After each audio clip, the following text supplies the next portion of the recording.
Very happy evening friends. போன கிளாஸ்ல நம்ம என்ன பார்த்திருந்தோம்? லெசன்ஸ் இன் லைஃப் போயமை வந்து நம்ம பார்த்திருந்தோம் இல்லையா? Written by Brigade Bryant and Daniel Ho. So before we proceed with today's session, we'll have a small motivational story of Swami Vivekananda, then move on to today's class. Okay? So இந்த போயம்லேருந்து இந்த figures of ஸ்பீச்லாம் நம்ம இன்ட்ரெஸ்டிங்காக பார்த்து கற்றுக்க போகிறோம். ஓகேயா?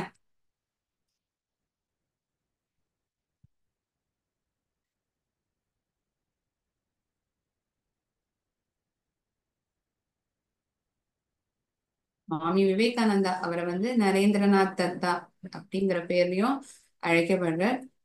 So சின்ன வயசுல இருக்கும்போது when he was quite small, he used to play with his friends. தன்னுடைய நண்பர்களோட விளையாடுறது வந்து ரொம்ப பிடிக்கும். அப்போ அவருக்கு வந்து ரொம்ப பிடிச்ச மரம்னு பார்த்தா இந்த சம்பக்காட்ரி. இந்த சம்பக்காட்ரி வந்து சுவாமி விவேகானந்தா அவருக்கு வந்து ரொம்பவே பிடிக்குமா. he loves this tree. அவர் என்ன பண்ணுவார்னா இந்த மரத்துல அதுல இருந்து கீழே குதிக்கிறது வந்து இவருக்கு ரொம்பவே பிடிச்சமான விளையாட்டாம். அதுல அதுல ஏறி அதுல இருந்து குதிக்கிறது மட்டும் இல்லாம அந்த மரத்துல இப்படி தலைகீழ தொங்கணும் அப்படின்னா அவருக்கு அது ரொம்பவே பிடிக்குமா. So he loved dangling head down from the tree. அதுதான் இங்க கொடுத்துருப்பேன். He love to dangle head down from the tree. அதாவது தலை கீழே இருக்க மாதிரியும் அந்த மரத்து கிளைகள்ல வந்து கால் தொங்குறா போலையும் இந்த மாதிரி பண்றது வந்து அவருக்கு ரொம்பவே பிடிக்குமா. இந்த சம்பக்காட்ரியில வந்து இவர் இதைதான் பண்ணுவார். இந்த மரம்னா இவருக்கு ரொம்ப பிடிக்கும். ஏன் இந்த மரத்துல ஏறுவார்னா இந்த மரத்துல இருக்கக்கூடிய இந்த பூக்கள் இவருக்கு ரொம்ப பிடிக்கும். அது மட்டும் இல்லாம தன்னுடைய நண்பர்களோட இருக்கும்போது இந்த மரத்துல இருந்து கீழே தலைகீழ தொங்கணும் அப்படிங்கிறது ஒரு ஆசை. அவருடைய நண்பர்கள் எல்லாம் சொல்லுவாங்களாம், கீழே விழுந்து அடிபடும், மண்டை வந்து கீழே விழுந்து அடிபட்டுடும், இது விளையாட வேண்டாம் அப்படின்லாம் சொல்லுவாங்களாம். ஆனா இவர் கேட்கவே மாட்டார். இது வந்து ஒரு விதமான சந்தோஷத்தை அவருக்கு கொடுத்தது போல இருக்கு. அதனால யார் என்ன சொன்னாலும் பெருசா அவர் கேட்கல. சோ அந்த வழியில அன்னைக்கு ஒரு நாள் என்ன ஆகுது, ஒரு வயசுல பெரியவர், இங்க பார்த்தோம்னா இந்த வயசானவர் ஒருத்தர் தெரிகிறார் இல்லையா, அவர் வந்து சுவாமி விவேகானந்தாவை பார்த்து சொல்றார், தம்பி இந்த மரத்துல ஏறாதப்பா, இந்த மரத்துல வந்து ஒரு பேய் இருக்கு, there is a ghost in this tree, please don't get on to this tree. இந்த மரத்து மேல ஏறாத, அப்புறம் நீ ஏறினா அந்த பேய் வந்து உன்னை பிடிச்சின்றோம் அப்படிங்கிற மாதிரி சொல்லிடுறாரு.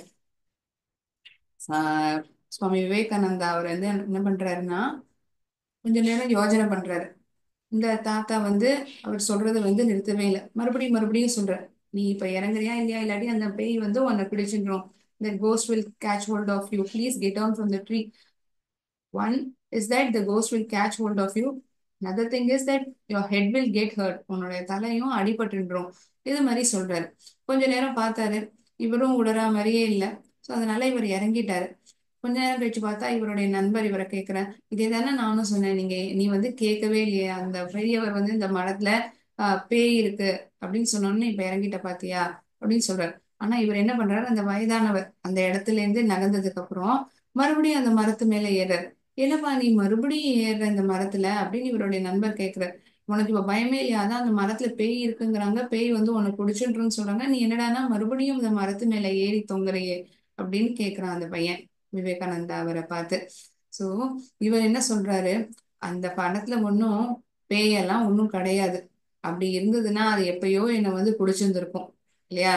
நான் எத்தனை நேரமா அந்த மரத்துல தொங்கியிருந்தேன், அதை ஏறின உடனே எல்லாம் என்ன பிடிச்சிருக்கணும்.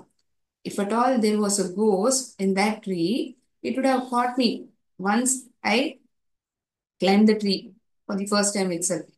So, for the sake of me getting down from the tree, the old man said me these lines. இந்த வயதானவர் வந்து நான் மரத்திலேருந்து இறங்கணுங்கிறதுக்காக தான் இந்த விஷயத்திலேயே சொல்லியிருக்காரு, அந்த மரத்துல வந்து பேய் இருக்குன்னு. அந்த மாதிரிலாம் ஒண்ணுமே இல்லை. அப்படின்னா நீங்க இப்ப இந்த கதையில இருந்து என்ன சொல்ல வர்றீங்க மேம்? இப்ப பெரியவங்க சொன்னா நம்ம பெரியவங்க வந்து சுவாமி விவேகானந்தா அவரை பார்த்து சொல்றாங்க, அவர் வந்து தலையில அடிபடக்கூடாதுங்கிற ஒரு இன்டென்ஷன்ல தான் சொல்லியிருக்காரு. ஆனா இவர் ஏன் இந்த மாதிரி நடந்துக்கணும்? இவர் வந்து ரொம்ப ஹைலி பிரின்சிபல் பர்சன், ரொம்ப டிசிப்ளின்டான நபர். ஏன் அவர் வந்து மறுபடியும் அப்படி பண்றார்? ஏன் அவர் வந்து அப்படி பண்றாருன்னா அவர் ரெண்டு விஷயமா அவர் யோசனை பண்ணியிருக்கார். ஒண்ணு என்னன்னா, வயசுல பெரியவங்க வந்து அவங்களுடைய அனுபவத்தை வந்து அவங்க நமக்கு தெரிவிப்பாங்க. people who are in their old age, they would have undergone many things in their life. They would have undergone many things in their life, and out of their experience, they'll try to give us some information. இது இப்படி பண்ணா நல்லது அப்படின்னு அவங்க நமக்கு தெரிவிப்பாங்க. ஏன் அப்படி தெரிவிப்பாங்க? அவங்க அவங்க வாங்கின அனுபவம், அவங்க கடந்து வந்த அனுபவத்துல அவங்க கத்துட்ட பாடத்தினால அவங்க அதை அப்படி சொல்லியிருப்பாங்க. சோ அந்த நேரத்துல அந்த வயதானவர் அவர் தெரிஞ்ச விஷயத்த வந்து நமக்கு தெரிவிக்க வர்றாரு. இந்த மாதிரி தலையில அடிபட்டுன்றேங்கிறத சொல்றாரு. இந்த மாதிரி இந்த மலத்துல இந்த மாதிரி பேய் இருக்குன்னு சொன்னா இந்த பையன் மறுபடியும் ஏற மாட்டான் அப்படிங்கிற ஒரு நல்ல நோக்கமும் இருக்கு. சோ அந்த தடவை நம்ம என்ன பண்ணலாம்? ஒருத்தவங்க பெரியவங்க வந்து நமக்கு ஒரு அறிவுரை சொல்றாங்கன்னா கட்டாயமா நம்ம அந்த இடத்துல மதிக்கணும் இல்லையா? அவங்களுடைய இன்டென்ஷனையும் என்னங்கிறத நம்ம கேட்டுக்கணும். அதுக்காக இவர் மறுபடியும் பண்ணாம இருக்கணுமே அப்படி இருந்தா இந்த சந்தேகம் உங்களுக்கு வரும். இந்த இது ஏன் பண்றாருன்னா, எதையுமே வந்து ஆஹ் கண்மூடித்தனமா நம்பக்கூடாது. இந்த மாதிரி பேய் இருக்குங்கிற விஷயம் வந்து அவர் நம்பல. இந்த ஒரு விஷயத்த வந்து அவர் நம்பல. அவர் வந்து பெரியவங்களுக்கு மதிப்பு கொடுத்திருக்காரு, நான் இல்லைன்னே சொல்லல. ஆனா இந்த மூட நம்பிக்கைகள், இந்த பேய் இருக்கு இந்த மாதிரி விஷயங்கள்ல வந்து அவருக்கு பெருசா அந்த நம்பிக்கை கிடையாது. அதனால அது ஒரு விளையாட்டாவே அவர் எடுத்துட்டார். So we can learn two things. We need to respect elders. At the same time, we shouldn't believe things blindfoldedly. கண்மூடித்தனமா ஒரு விஷயத்த நம்ம நம்ப கூடாது. அதை வந்து என்ன ஏதுங்கிறத நம்ம ஆராய்ஞ்சு பார்க்கணும். We need to seek what is the truth. Then only we need to come to a conclusion. எந்த ஒரு விஷயத்தையுமே நம்ம உடனே ஒரு முடிவுக்கு வரக்கூடாது. அது என்ன ஏதுங்கிறத வந்து நம்ம ஆழமா சிந்திக்கணும். எந்த ஒரு டெசிஷன் எடுத்தாலும் இது என்ன மரம் ஏறுற இதுதானே, இதுக்கு என்ன இவ்வளவு பெரிய யோசனை பண்ணணுமா? அப்படி கிடையாது. We will definitely undergo many things in life wherein we'll have to take decision at that moment itself. At that point of time, you need to take a pause. அந்த ஒரு சூழ்நிலையில வந்து ஒரு ஒரு பாஸ், ஒரு இடைவெளி கொடுத்து ஆழ்ந்து சிந்திச்சு அதுக்கப்புறம் ஒரு முடிவுக்கு வரலாம் இல்லையா? So we learn this beautiful moral from this story. We will continue with our 8th standard portion, 8th standard English portion, that is lessons in lifeங்கிற போயம் நம்ம பார்த்திருந்தோம். கரெக்டா? One moment and share the screen.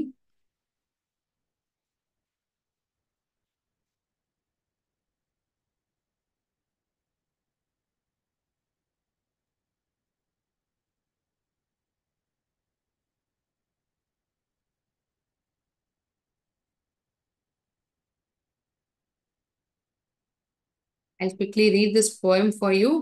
Lessons in life. இந்த poem வந்து memorization பண்ணணும், மனப்பாடம் பண்ண வேண்டிய ஒரு poem written by Brigid Brian and Daniel Ho.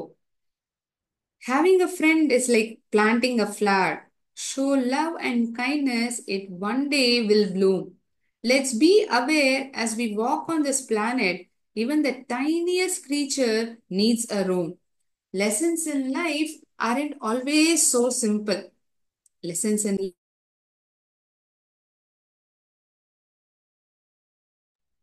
sorry, lessons in life aren't always so simple.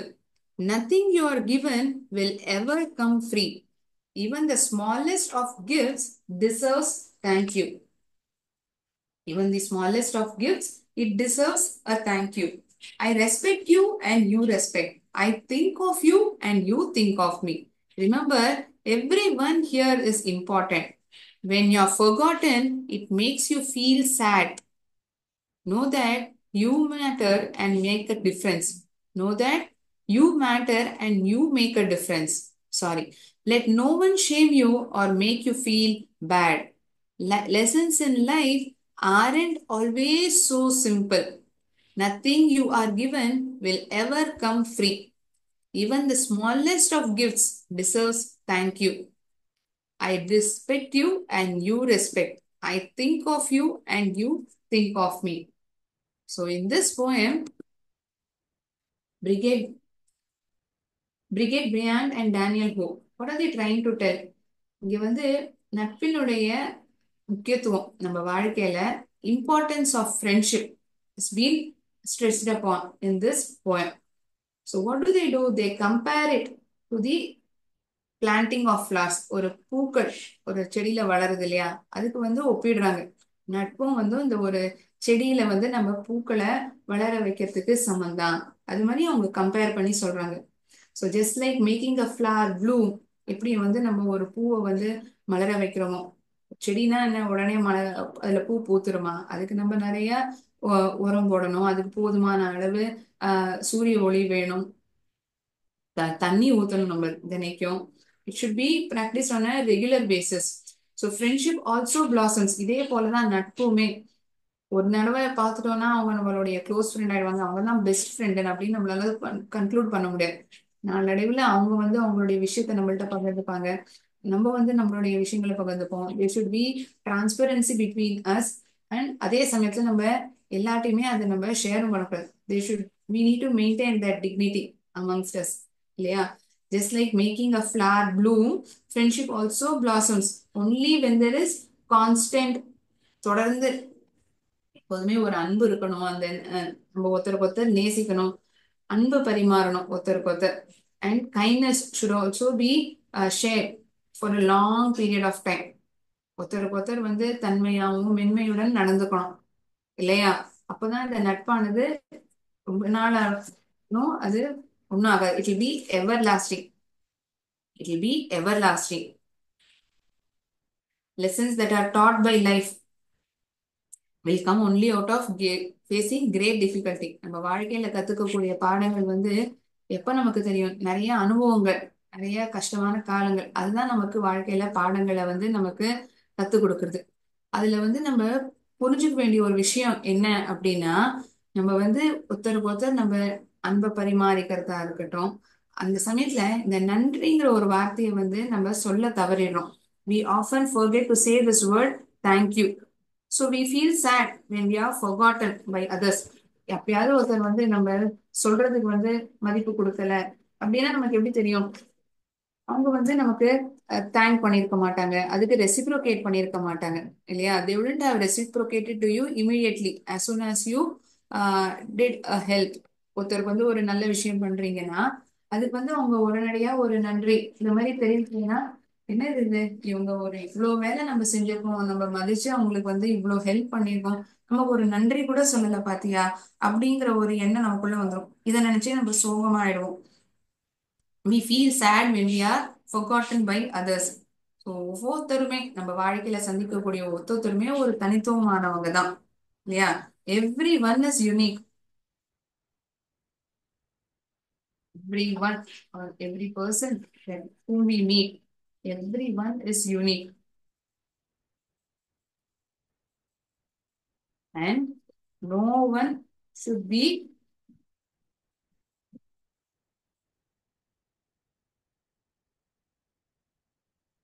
put to shame. அவங்களை அவமானப்படுத்துற மாதிரி நம்ம ஒரு தருணமும் நம்ம அந்த மாதிரி நடந்துக்கவே கூடாது. So in this poem, the poet he stresses again and again. மறுபடியும் மறுபடியும் அவர் சொல்லக்கூடிய விஷயம் என்னன்னா, poet stresses these three things again and again. Showing love to your friend, have the gratitude.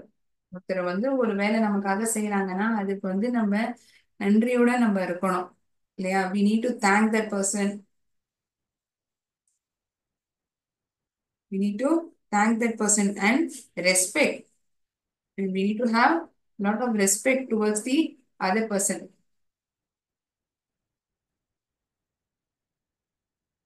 So here the poet he stresses about these three things again and again throughout the poem. இந்த மூணு விஷயங்கள் இருந்தா நட்புங்கிறது எப்போதுமே நீடிச்சது ஒரு விஷயமா இருக்கும். It will be always everlasting. இது இல்ல அப்படின்னா no one can live happily. So friendship blossoms and flower also blossoms only when there is love and kindness. Friendship, நட்பானது எப்ப மலரும், அதாவது எப்ப நீடிச்சிருக்கும், அது வந்து எப்ப செழிப்பா இருக்கும் அப்படின்னா only with love and kindness. So in this poem, friendship is being compared to Friendship is being compared to planting of flowers.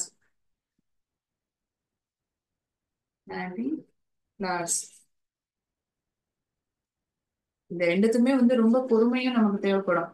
இப்ப நம்ம செடி வளர்க்குறோம், வந்து வெளிச்சமும் இருக்கு, தண்ணியும் நம்ம ஊத்துறோம், உரமும் போடுறோம். ஆனா பூ பூக்கலைன்னா அதுக்காக நம்ம என்ன பண்ண முடியும்? we need to give it time, right? அதுக்கு வந்து போதுமான அளவு நேரம் கொடுக்கணும் இல்லையா? அது எந்த வகையான செடிங்கிறது நமக்கு தெரியாது. For each and everything we need to give certain amount of time, and this showing of kindness and love should be constant. அந்த கிராட்டிடியூடா இருக்கட்டும், இந்த லவ்வா இருக்கட்டும், ஒருத்தருக்கு ஒருத்தர் நம்ம கொடுக்கக்கூடிய மரியாதையா இருக்கட்டும், எப்போதுமே அது கான்ஸ்டன்டா இருக்கணும்.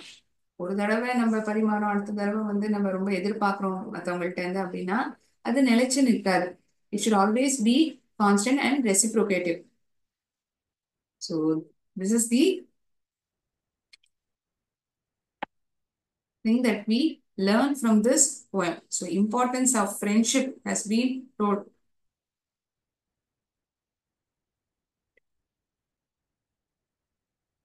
Importance of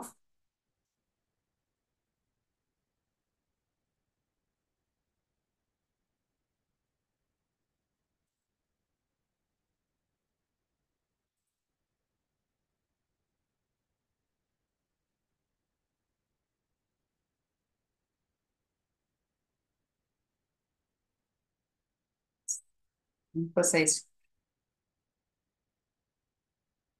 அதுக்கு வந்து முக்கியத்துவம் கொடுக்கப்பட்டிருக்கு. அதை பத்தி தான் பெருசா சொல்லப்பட்டிருக்கு இந்த போயம்ல, இல்லையா? Having a friend is like planting a flower. Show love and kindness, it one day will bloom. So maintaining friendship and taking care of a plant for it to bloom is the same. Both of them requires constant love, kindness, and care. Requires love, care, and kindness. நட்பா இருக்கட்டும், ஒரு செடி வளர்க்கறதா இருக்கட்டும், அதுல இந்த மலரானது பூக்கணும்னா இந்த மூணு விஷயங்களும் நம்ம தொடர்ந்து செலுத்த வேண்டியதா இருக்கு. Love, kindness and respect. All these three things should be there. Let's be aware as well as we walk on this planet. ஒரு நிமிஷம்.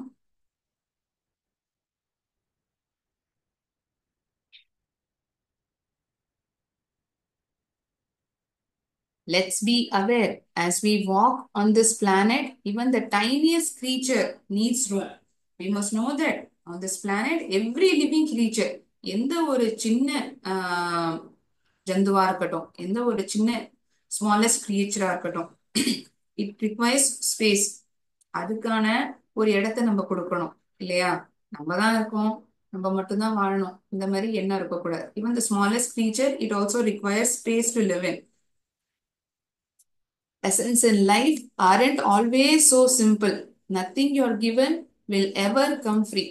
வாழ்க்கையில இருக்கக்கூடிய பாடங்கள் நம்ம கத்துக்கிறோம் இல்லையா, அது வந்து ரொம்ப சிம்பிளான பாடங்கள் கிடையாது, ரொம்ப எளிமையா நமக்கு கத்துக்கிறது இல்லை. We definitely go through a tough phase. Out of it, we learn, we gain experience, and we learn lessons. Nothing you're given will ever come free. எதுவுமே வந்து நமக்கு வாழ்க்கையில இனமா கிடைக்காது. We won't get anything free or without efforts. எந்த ஒரு முயற்சியும் போடாம, எஃபர்ட்டும் போடாம ஏதாவது ஒரு விஷயம் கிடைக்குமா? இப்போ நீங்க ஸ்கூலுக்கே போகணும்னு விருப்பப்படுறீங்க, நீங்களா வந்து நடந்து போறீங்க, இல்லாட்டி சைக்கிள் ஓட்டிங்களோ, இல்லாட்டி உங்க அம்மா அப்பா வந்து கொண்டு விடாம இருந்தாங்கன்னா நீங்க போக முடியுமா? For each and everything that we do, it requires efforts. Nothing will be given. Nothing that we whatever we receive, it isn't free at all. ஒருபோதும் அது இனமா நமக்கு கிடைக்கவே கிடைக்காது. Even the smallest of gifts deserves thank you.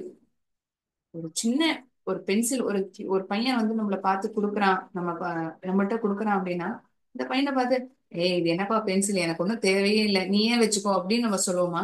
அந்த பையன் வந்து நம்மள தானே பார்த்து மதிச்சு கொடுத்துருக்கான். அந்த இடத்துல வந்து மரியாதை செலுத்தலாமே. ஒரு சின்ன வார்த்தை தேங்க்யூ சொன்னா அந்த பையனுக்கும் சந்தோஷமா இருக்கும், நமக்குமே வந்து ஒரு நிறைவா இருக்கும் இல்லையா? I think of you and you think of it. நீயும் என்னை பத்தி நினைச்சுக்கோ, நானும் உன்னை பத்தி நினைச்சுக்கிறேன். I think of you and you think of me. We must respect each other and think to be considerate towards each other. ஒருத்தருக்கு ஒருத்தர் நம்ம அன்பை வந்து கான்ஸ்டன்டா ஒருத்தருக்கு ஒருத்தர் அதை பரிமாறிக்கணும். How do we share it? By using these words. Thank you வார்த்தை ஒன்னே வந்து நம்மளுடைய கிராட்டிடியூட வந்து காமிக்கிறதுக்கான காமிக்கிறதுக்கு ரொம்ப உதவிகரமா இருக்கும். Remember, everyone here is important. ஒத்தொத்தருமே நம்ம வாழ்க்கையில சந்திக்கிற ஒவ்வொரு நபருமே வந்து முக்கியமானவங்க தான். he or she feels sad when people don't remember them. அவங்கள வந்து ஒருவேளை மக்கள் அந்த நபர் ஞாபகம் வச்சுக்கலைன்னா அதுவே வந்து ஒரு விதமான சோகத்தை வந்து ஏற்படுத்துறது இல்லையா? ஃபர்காட்டன்னா மறந்து போயிடுறது. ஃபர்காட்டன்னா மறந்து போயிடுறது. know that you matter and you make a difference. Let no one shame you or make you feel bad. each human being is needed. ஒத்தொத்தருமே வந்து தனித்துவமானவங்க தான். each human being.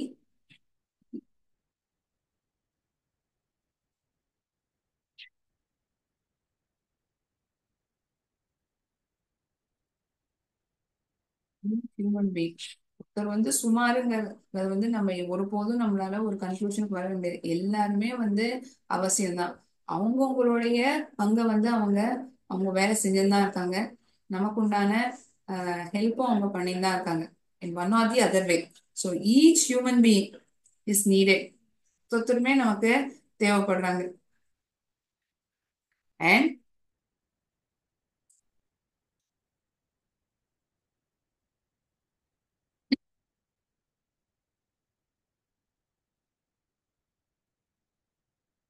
இந்த ஒரு ஒரு நபருமே நம்ம சந்திக்கக்கூடியவங்க, தே ஆர் யூனிக், தனித்துவமானவங்க தான். ஒருத்தர் போல இன்னொருத்தர் இப்ப நம்ம விரல்லயே பார்த்தோம்னா ஒரு விரல போல இன்னொன்னு இருக்கா? கிடையாது.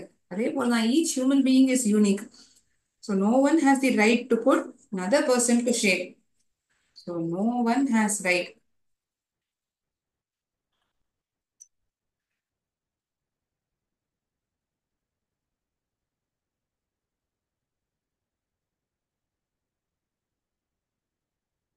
இன்னொருத்தரை வந்து அவமானப்படுத்துறதுக்கு ஒருத்தருக்குமே அனுமதி கிடையாது, அந்த ரைட்ஸும் கிடையாது. No one has right to put another person to shame or make them feel miserable.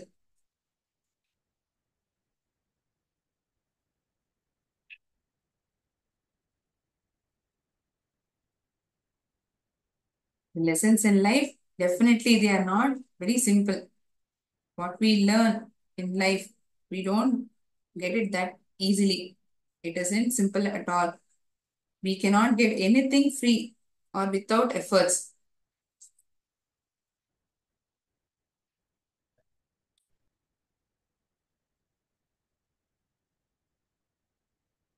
Will not get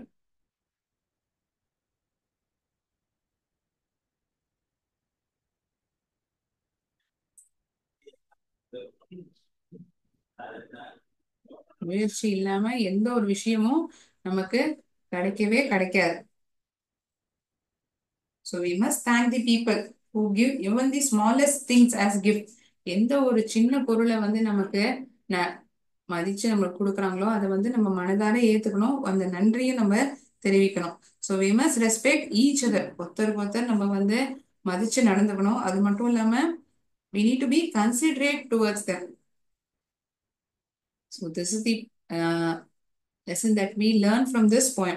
இந்த போயட்ல இருந்து நம்ம என்ன மேம் கத்துக்கிறோம் அப்படின்னு பார்த்தோம்னா இதுதான்.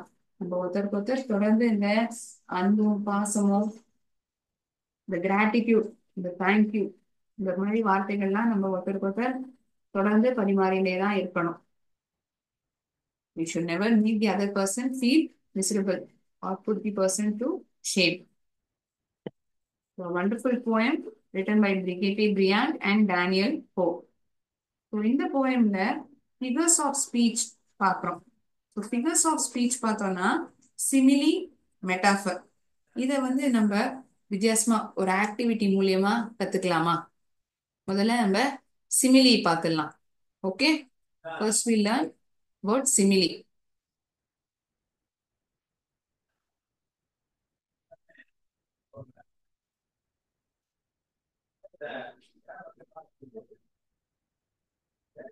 One moment.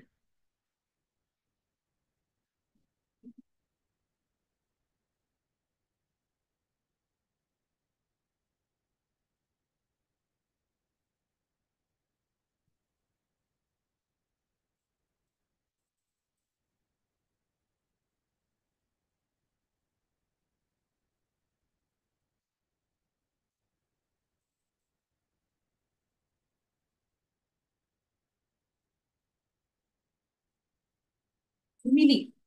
Simile is a figure of speech. இது என்ன சொல்ல வருது? It compares two different things. ரெண்டு வித்தியாசமான விஷயங்களை அது ஒப்பிடுறது. And how it is getting compared with similar qualities. ஒரே மாதிரியான ஒரு குவாலிட்டி அதை வச்சு அந்த ரெண்டு விஷயங்களானது ஒப்பிடப்படுறது. ஸோ இந்த சிமிலிங்கிறது நம்மளால எப்படி கண்டுபிடிக்க முடியும்? இந்த வார்த்தைகளான ஆஸ் அல்லது லைக்ங்கிறது உபயோகிச்சிருப்பாங்க. So it compares two different things with similar qualities. ஏய் இவனை பாரு, தென்னை மரம் போல வளர்ந்துருக்கான் பாரு அப்படின்னு சொல்லுவாங்க. ஏன் அந்த மாதிரி சொல்லுவாங்க? தென்னை மரத்தை போல அவன் உயரமா இருக்கான். அவன் உயரமா இருக்கிறதுனால தென்னை மரம் மாதிரி இருக்கான்னு அவனை வந்து கம்பேர் பண்றாங்க. So the simile is also similar. So அதனாலதான் அந்த சிமிலிக்கு வந்து இன்னொரு வார்த்தை இருக்கு, சிமிலர் வேர்ட்ஸ். ஸோ அதுதான் இந்த சிமிலி வந்து நம்ம ஐடென்டிஃபை பண்றதுக்கு ஒரு விதம். This is how we can identify a simile. It sounds similar to the word similar. ஒரே மாதிரி தான் இருக்கு. சிமிலி, சிமிலர், ஒரே மாதிரியான அப்படிங்கிற அர்த்தம் கொடுக்கறது தானே இந்த வார்த்தையானது சிமிலர், இல்லையா? So it compares similar things. Similar things தான் என்ன? ஒரே மாதிரியான விஷயங்கள், அதுதான் சிமிலர் திங்ஸ் நம்ம சொல்லுவோம். So it compares similar things with the help of words such as like, as. இந்த வார்த்தைகளான லைக், ஆஸ் உபயோகிச்சு ஒப்பிடுறாங்க. ஸோ டூ டிஃப்ரெண்ட் திங்ஸ், ரெண்டு மொத்தமாக வித்தியாசமான விஷயங்கள் தான். One thing that is getting compared to another is totally different. So they are getting compared with similar qualities. ஒரே மாதிரியான குணாதிசயம் இருக்கு, அதை வச்சு ரெண்டுத்தையும் ஒப்பிடுறாங்க. இதெல்லாம் ஓகே. எக்ஸாம்பிள்ஸ் இதை எப்படி பயன்படுத்துறோம் இதெல்லாம் பார்த்தோம்னா இன்னும் பெட்டரா புரியும் கண்டிப்பா. He drew a line as straight as an arrow.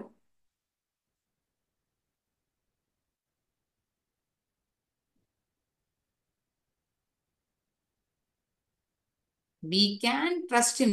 He is as straight as an arrow. அப்படியே நேர் கோணலா இருக்கும் இல்லையா? ஆரோ வளைஞ்சு கிழிஞ்சு இருக்கா இருக்கும், நேரா இருக்கும். அவனையும் அதே மாதிரிதான் சொன்னா அவனை அப்படியே உடனே நம்பிடலாம். லைக் டைமண்ட்ஸ், அப்படியே ஜொலிக்கிறது. The stars twinkle like diamonds in the sky.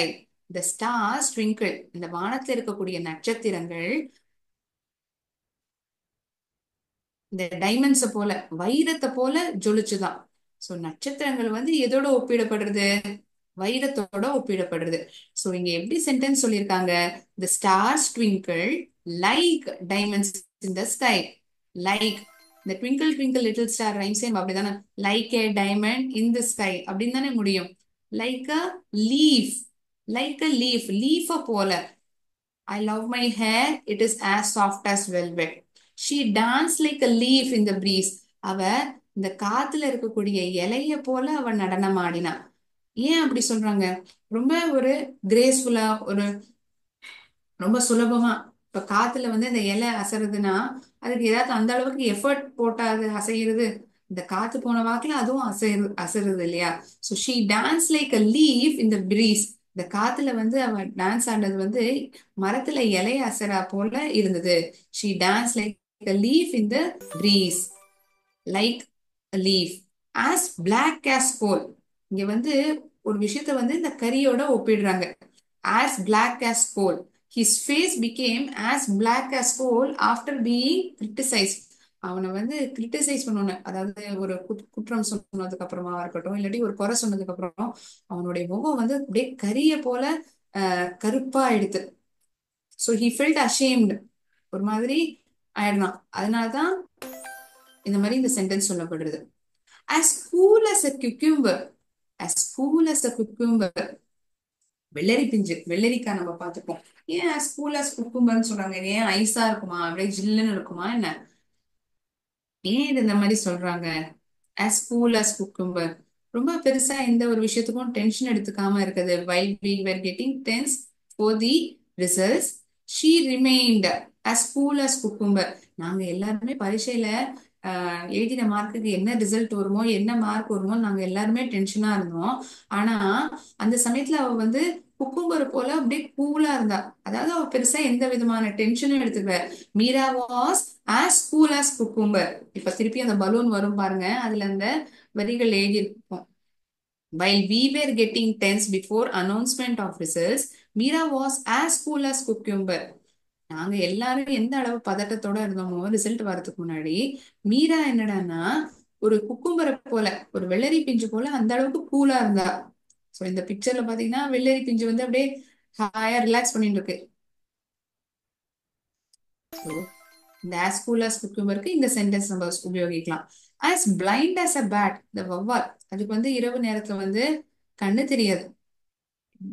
It can't see இல்லையா? it will not be able to see. My sister is as blind as a bat. Without her spectacles, she cannot see.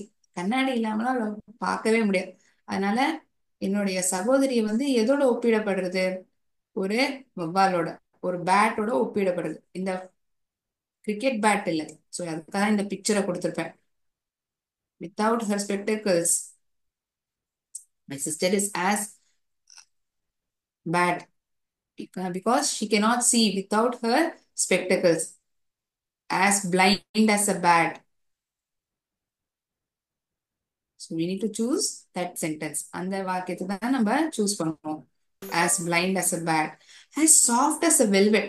நம்ம கடையிலாம் போனோம்னா அந்த velvet துணி இருக்கும், அப்படியே தொட்டு பார்த்தா அப்படியே ரொம்ப சாஃப்டா இருக்கும் இல்லையா? ரொம்ப சாஃப்டா இருக்கும். ஸோ வெல்வெட்டோட ஒப்பிடுறாங்க. I love my hair, it is as soft as hell velvet. என்னுடைய முடி, என்னுடைய கூந்தல் வந்து எனக்கு ரொம்ப பிடிக்கும். அதை தொட்டு பார்த்தா அந்த வெல்வெட்டை போலவே அந்த அளவுக்கு அதே மாதிரி சாஃப்டா இருக்கும். as soft as velvet. asங்கிற வார்த்தை உபயோகிச்சிருக்காங்க. as soft as velvet. எதோட ஒப்பிடுறாங்க? hair is being compared to velvet. ஹேரையும் வெல்வெட்டையும் ஒப்பிடுறாங்க. ஏன்? the quality is the softness. அதுல இருக்கக்கூடிய இந்த சாஃப்ட்னஸ் அது கம்பேர் செய்யப்படுறது. So totally two different things. இதை வந்து நம்ம சிமிலின்னு எப்படி எதை வச்சு ஐடென்டிஃபை பண்றோம்? ஆஸ்ங்கிற வார்த்தை உபயோகிக்கப்பட்டிருக்கு. இல்லாட்டி இதுக்கு முன்னாடி பார்த்த சென்டென்சஸ்ல பார்த்தோம்னா லைக் அப்படிங்கிற வார்த்தை. So two things are getting compared with the usage of words as and like.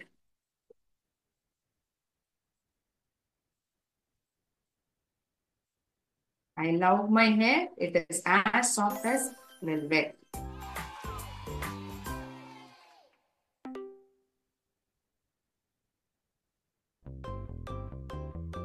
As straight as an arrow.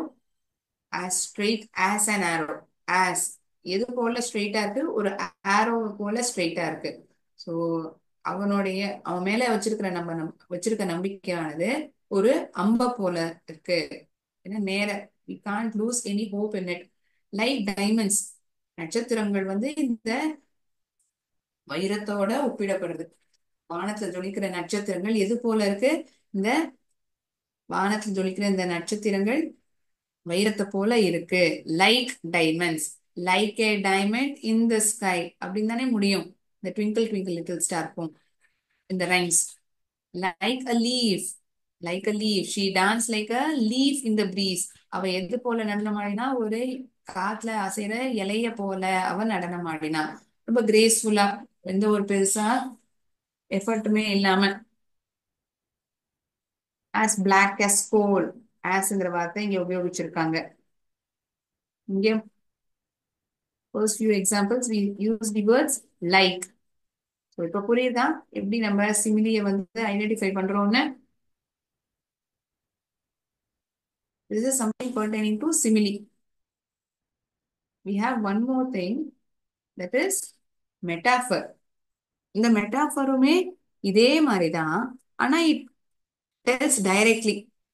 இந்த மாதிரி ஆஸோ லைக்குங்கிற வார்த்தையெல்லாம் அது உபயோகிக்கிறது கிடையாது. There is a direct comparison. Okay, உதாரணத்தை பார்த்தோம்னா நமக்கு இன்னும் பெட்டரா புரியும்.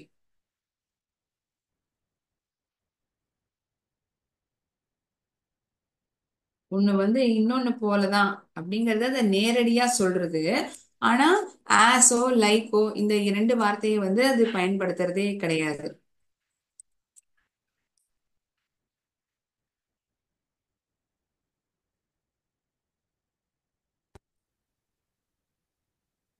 It directly states one thing is another. ஒரு விஷயம் இன்னொன்னு போலதான்.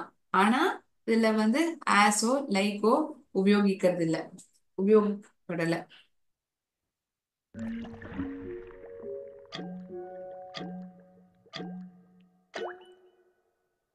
he is a tall tree. அவன் வந்து ஒரு உயரமான மரம். டாலர் இன் ஹைட், உயரத்தை பத்தி சொல்றதுனால அவனை வந்து ஒரு மரத்தோட ஒப்பிடப்படுறான். ஸோ இங்க கவனிச்சோம்னா ஆஸோ லைக்கோ எதுவுமே சொல்லப்படல. ஒரு நார்மலா நம்ம சென்டென்ஸ் எப்படி எழுதுவோம், he is a boy, he is a good person, humble man, அது மாதிரி he is a tall tree. அவனை வந்து ஒரு உயரமான மரத்துக்கு ஒப்பிட்டு இருக்காங்க. So there is a direct comparison, but we are going to use these words such as or like. taller in height, உயரமா இருக்காங்கிறது வந்து இங்க சொல்லப்படுது. go for a walk or you'll become a couch potato. போ, போய் நட, இல்லாட்டி இந்த உருளைக்கிழங்கு மாதிரி ஆயிடுவ. ஸோ ஏன் உருளைக்கிழங்கோட ஒப்பிடப்படுறாங்க இந்த இடத்துல? the person is told that he or she will turn fat if at all he or she doesn't do exercise. எந்த விதமான ஒரு உடல் பயிற்சியுமே இல்ல அப்படின்னா இந்த சோஃபால எப்படி இந்த உருளைக்கிழங்கு உட்கார்ந்துருக்கு, எந்த வேலையும் செய்யாம. எந்த வேலையும் செய்யாம இருந்தோம்னா கண்டிப்பா நம்ம வந்து எடை கூடிடும். Will be as the we will look like this couch potato. இந்த சோம்பேறித்தனமான ஒரு தோற்றம் வந்துடும், நம்ம வந்து குண்டாயிடும். ஸோ அதுக்காக தான் இங்க கவுச் பொட்டேட்டோவோட ஒப்பிடப்பட்டிருக்கு.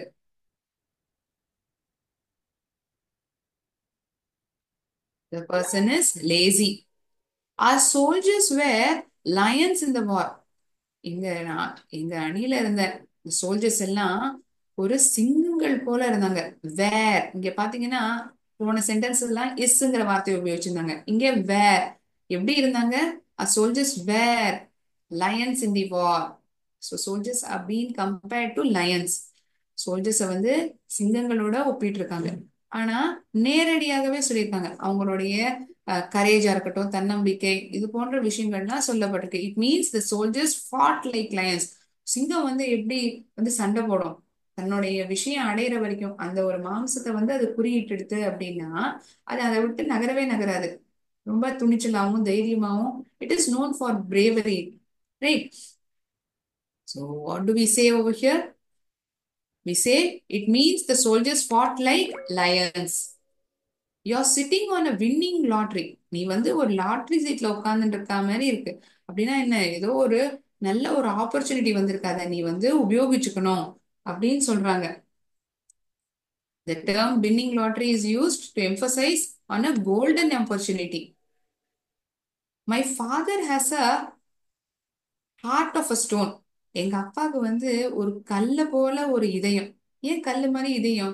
எப்போதுமே நம்ம இதயம் வந்து ரொம்ப சாஃப்டா தானே இருக்குன்னு சொல்லுவாங்க. ஏன் இங்க கல்லா இருக்குன்னு சொல்றாங்க? Because that person might have been stern. ரொம்ப அழுத்தம் திருத்தமா இருந்திருப்பாங்க, ரொம்ப ஸ்டர்னா இருந்திருப்பாங்க. எந்த விஷயத்துக்கும் ஒரு வளைஞ்சு கொடுக்காம சொன்னா சொன்னதுதான், அதுக்கு மீறி எந்த ஒரு வளைஞ்சு கொடுக்குற நேச்சர் இருந்திருக்காது. அதனாலதான் அப்படி சொல்லியிருப்பாங்க. My father has a heart of stone. அப்படின்னா நேரடியான அர்த்தம், ஒரு இதயம் வந்து கல்லு போல இருக்கு அப்படின்னு ஏன் சொல்றாங்க? கல்லுதான் இருக்குன்னு அர்த்தமா? கிடையாது. அவர் எடுக்கக்கூடிய முடிவுகள்ல வந்து ரொம்ப தீர்க்கமா இருப்பாங்க. ரொம்ப ரொம்ப ஸ்ட்ராங், ஒரு bold person. It's very rigid அப்படின்னு சொல்லலாம். வெரி ரிஜிட் ஆர் ஸ்டர்ன், இந்த வார்த்தைகள்லாம் நம்ம பயன்படுத்தலாம். So there is a direct comparison, but we don't use words such as or like in metaphors. Similarly என்ன ஆகுது?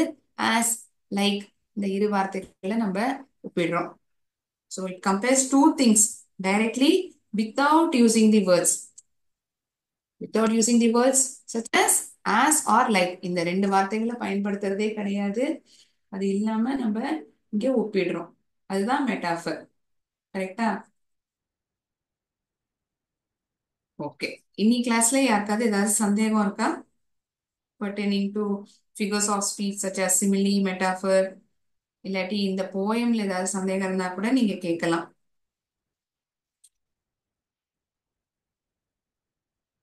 Probably having any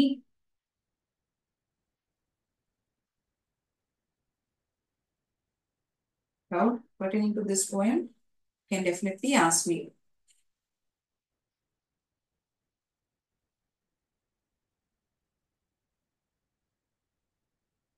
No doubt?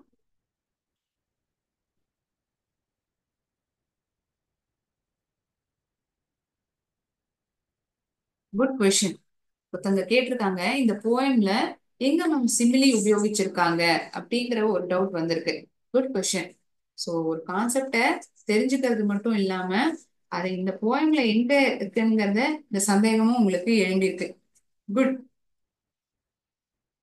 Having a friend, இந்த போயத்துல பார்த்தோம்னா இந்த வரிகளை நம்ம பார்க்கிறோம். Having a friend, I'll write the line and wind up the class. Having a friend is like